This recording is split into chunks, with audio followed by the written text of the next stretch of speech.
Breathing. We capture air through our nose and mouth. It travels to our lungs, where the oxygen we need is exchanged for carbon dioxide. We breathe without thinking until something unexpected leaves us unable to breathe at all. I have been a dancer my whole life, 25 years. I am rarely in the doctors. I'm always pretty healthy. So I was 7 months pregnant and I just had an earache. I didn't feel that well. But I didn't even want to go to the doctor for me. I just wanted to go to my OB to make sure that the baby was okay. They checked my vitals and my vitals were always not right. There was always something wrong. My heart rate was too fast, my oxygen was too low. There was always something not right with my vitals that they were concerned about. And all of a sudden they said, Christina, we have a bed for you in intensive care. We're gonna rush you down there right now. And next thing you know, they had me in the ambulance rushing me down to Yale.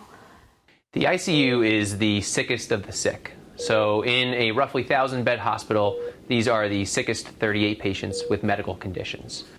So when Christina arrived, she was as billed, as we would say, which was meaning that she was just as sick as she was described to us over the phone.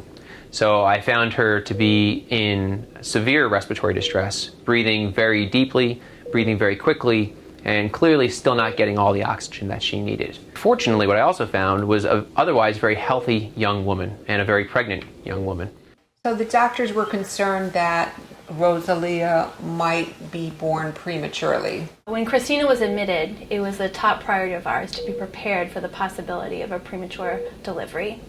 In these situations, administration of steroids can help promote fetal maturity and minimize the complications associated with preterm delivery. But while we didn't know what Christina had at that moment, we knew steroids are not typically part of her care. And so together, we balanced the risks and benefits of administering them. So I said to Dr. Connors, I want you to do everything you can for my daughter. And then I looked at Dr. Connors and I said, you need to do everything that you can to save my daughter. And at that point I looked at my mom and it was either me or her. And at that point I chose her, and I did end up getting the steroid, and my brother said that it would be the first of many sacrifices that I would make for her. So Christina's initial chest x-rays show what we call an infiltrate, which is some type of shadowing, meaning there's a process developing in the lungs itself. And that infiltrate was small on her initial x-ray, and that can be consistent with a viral process. It can be consistent with an early bacterial pneumonia, or what we call an atypical or walking pneumonia. So over the next several hours, Christina's chest x-ray got significantly worse, as if the lungs were filling up with something. And again, this got back to our question of, is this fluid? Is this infection? But what we noticed was they were becoming more and more opaque. And one of the possibilities for that is the heart failure, where the lungs filling with fluid. The other possibility was a severe infection. And whatever this was, it was bad. They were progressively giving me more and more oxygen. And I literally just tried to lift myself off of the bed, and I stopped breathing. I trying to catch my breath. I couldn't catch my breath. That was when Dr. Connors came in and told me that I needed to be intubated. By the 6th hour, it's very clear that Christina is deteriorating, and deteriorating rapidly. And her oxygen levels have now dropped to a critical point where we can barely keep her oxygen at the level it needs for her to survive, as well as to keep the baby safe. And so at this point, it forced us into a very difficult decision and discussion with Christina. If we didn't get her on a mechanical ventilator, a process known as intubation, it's very likely that she was going to die from respiratory failure. I didn't want to die. And I knew that if I went out, if I was under anesthesia, that there could be a potentially that I couldn't wake up. And I didn't want to do that. So Dr. Connors came in and he told me, I don't have a choice. This was something that I needed to do for my health and for the health of my daughter. In retrospect, we made that decision in the nick of time. Upon intubating Christina, her chest x-ray only got worse.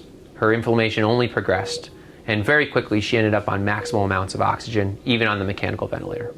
As soon as I woke up from intubation, I needed to communicate somehow and tell everybody what I needed. So I motioned that I wanted to write to them, and throughout my whole stay in intensive care, I wrote what I needed, my thoughts, my needs, my wants, and my brother had saved all of the notes and bound it into a book for me. I'm in pain. This is really uncomfortable. Please, could you make it stop? This sucks. So what we were left with after several hours was a patient who was getting significantly worse, who didn't appear to have an overwhelming infection, and whose heart was functioning normally, which led us down an entirely different pathway. Absent those two things, what we're left with is a rogue inflammatory process known as ARDS. I remember everybody just kept saying, don't go online, don't look it up. You know, the odds are against you. ARDS is an uncontrolled immune response in the alveoli, the lungs' microscopic air sacs. When an injury is detected, the immune system directs the sac linings to secrete fluid as protection. But in ARDS, that response gets stuck in the on position, and the alveoli fill like bathtubs.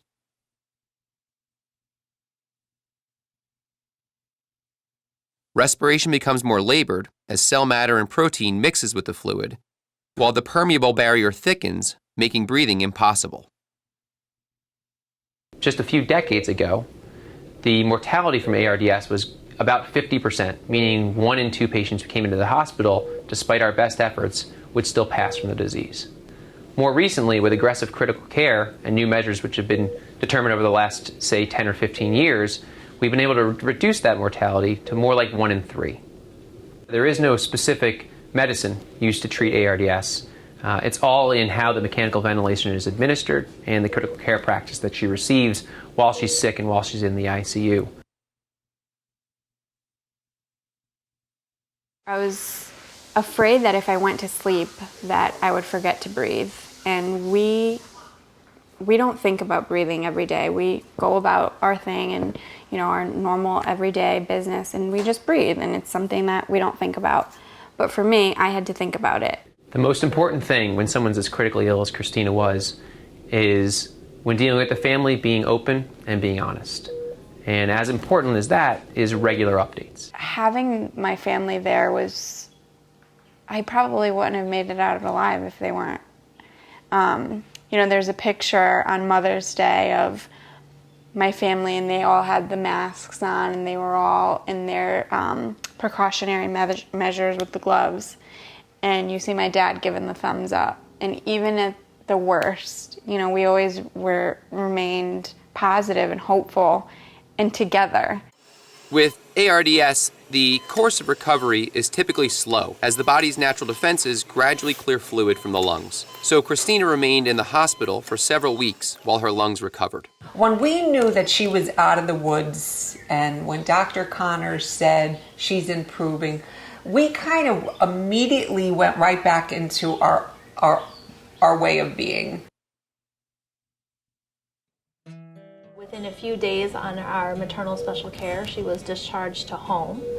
And then she actually was able to resume her regular obstetrical care with her regular OBGYN. And she came into the hospital in spontaneous labor and had a healthy baby. So she was never compromised. Thank God.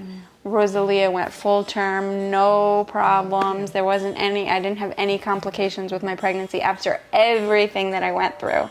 And even me, I have no complications. I have no, negative effects.